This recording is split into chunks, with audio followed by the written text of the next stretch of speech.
If you travel to the winding streets of Eureka Springs, Arkansas, you will find yourself looking up.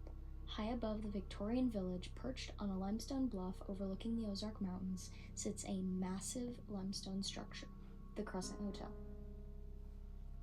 They call it the Grand Old Lady of the Ozarks. Built in 1886, it was designed to be the finest resort in the American West. It was a place of carriage rides, tea dances, and high society. But if you walk through its halls today, past the crystal dining room and down the creaking staircases, you get a creepy sense that the building, and even possibly you, are holding your breath.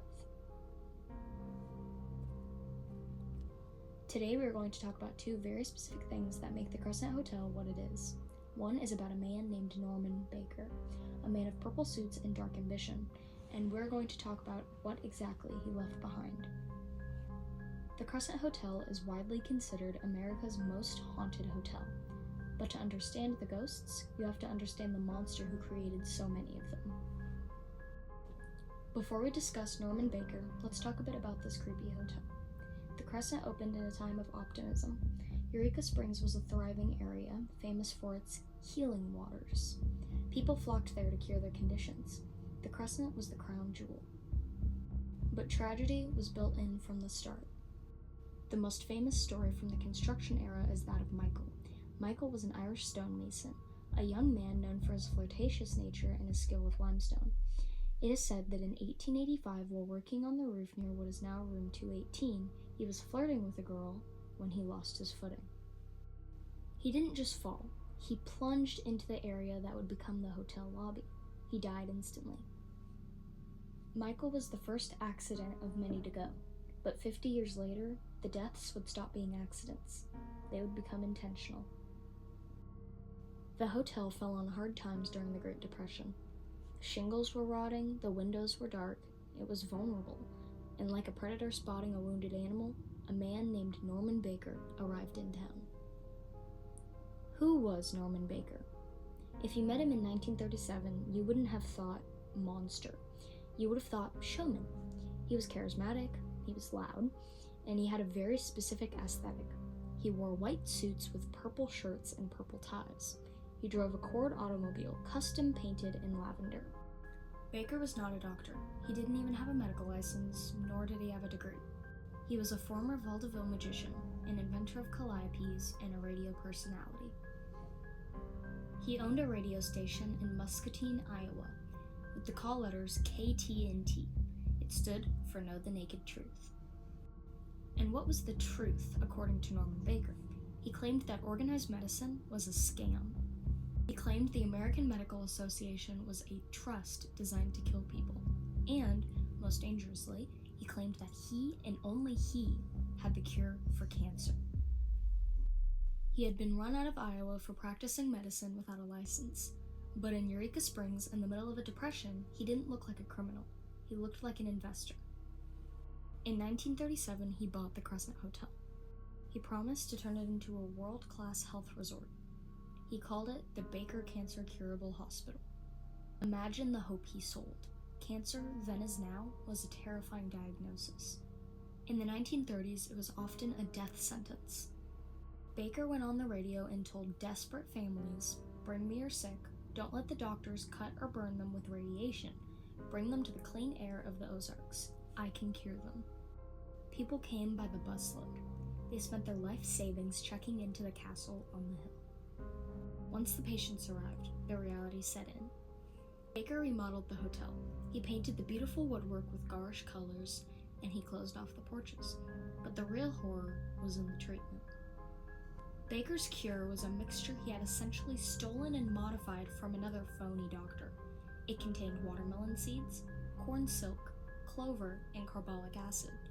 He injected this into patients, as well as gave it to them orally. Carbolic acid, the common name for fennel, in which was a poisonous compound derived from coal tar, was used in a lot of cleaning, but deadly to the human body if ingested. He was essentially pickling them while they were still alive. The environment in the hospital was one of psychological terror. Baker knew that morale was key to his scam. If a patient saw another patient die, they might leave. They might stop paying. So he created a strict isolation policy. Patients were not allowed to mingle freely in the lobby. If someone was screaming in pain, they were moved to the pain ward, an isolated area where their cries couldn't be heard. And when a patient died, and they died often, Baker had a system. He wouldn't take the bodies out through the front door or the lobby where the other customers might see. He used the service elevators. He moved the bodies at night, and he claimed the patients had simply been cured and gone home, or that they had arrived too late for his miracle to work. He wrote letters to the families of the deceased, forging the patient's signatures saying, "I am feeling much better, please send more money for the next round of treatments." The basement of the Crescent Hotel, once used for storage and utility, became Baker's domain. He built a morgue. He had an autopsy table. He had a walk-in cooler to store the bodies until the undertaker could sneak them away under the cover of darkness. For 2 years, from 1937 to 1939, the Grand Old Lady of the Ozarks was a place of suffering. It is estimated that hundreds of people died under Norman Baker's care.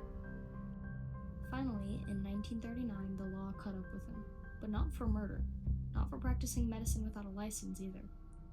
They got him for mail fraud. He had sent a brochure through the U.S. mail promising a cure he knew didn't exist. He served 4 years in Leavenworth. He got out, retired to Florida, and died in 1958, a peaceful death, a luxury his patients never got. Baker left, the hospital closed, the building eventually became a hotel again. But energy doesn't just dissipate, especially energy born of such intense emotion. This brings us to the hauntings. The Crescent Hotel is not just haunted by ghosts in the sheet-wearing sense. It is haunted by the memories of the Baker era. Guests and staff report seeing Theodora. Theodora was a cancer patient. She is often seen in room 419, and she introduces herself to housekeepers. She seems confused, often looking for her keys or fumbling with her belongings. She is a tragic figure, a woman who came looking for life and found herself trapped in the hotel forever. Then there's Dr. Ellis. Ellis was a real doctor who worked for Baker, but unlike Baker, Ellis actually had medical training. History suggests he was a man in turmoil, trying to help patients while working for a con man. He is often seen near the nurses' station on the second floor. He wears a Victorian top hat, strange for the 1930s, but smoke from his pipe is often smelled in the hallways where no smoking is allowed. But the most active area? The basement, where the morgue is. Today, the hotel embraces its history. You can take a tour down there. You can see the autopsy table. You can see the walk-in cooler where the bodies were stacked. People on these tours faint, consistently. They report feeling touched, pushed, or overcome with a sudden wave of nausea. There's a figure often seen down there, a man in a white suit and a purple shirt, Norman Baker himself. Why would he linger? Some say he is trapped by his own ego. He loved that building. He loved the control he had there. Even in death, perhaps he cannot let go of his institute. There's also the story of the girl in the mist. She was a young patient, terrified of the treatments. She is said to have jumped or been pushed from a balcony to escape the pain. She is seen falling, vanishing just before she hits the ground. These aren't just campfire stories. These are repeated accounts from reputable people, skeptics, police officers, and hotel managers. They hear the wheelchairs rattling in the hallways at 3 a.m. They see the nurse pushing the wheelchair that dissolves into the wall. So why do we tell these stories? Why do we talk about Norman Baker? It's easy to look at the Crescent Hotel today with its spa, its pizza restaurant, its beautiful weddings, and forget we could just enjoy the view. But a place like that is a vessel. It holds the history of the stonemason Michael, who built the foundation with his life. It holds the story of the jazz-age dancers, and it holds the heavy, dark history of the cancer patients who looked out those windows praying for a miracle that was never coming. Norman Baker was a charlatan, a fraud. He was a thief of time and money, but he inadvertently created something immortal. He created a legacy that refuses to die. If you go to the Crescent Hotel tonight, you might have a wonderful sleep. The beds are comfortable and the staff is friendly. But if you wake up late at night and you smell the faint scent of pipe tobacco, or if you see a man in a lavender suit reflecting in the glass of your window, or if you feel a cold spot in the hallway, don't be afraid. It's just history. It's just the hotel. Remember it. Norman Baker thought he could cheat death. In a terrifying, twisted way, perhaps he did.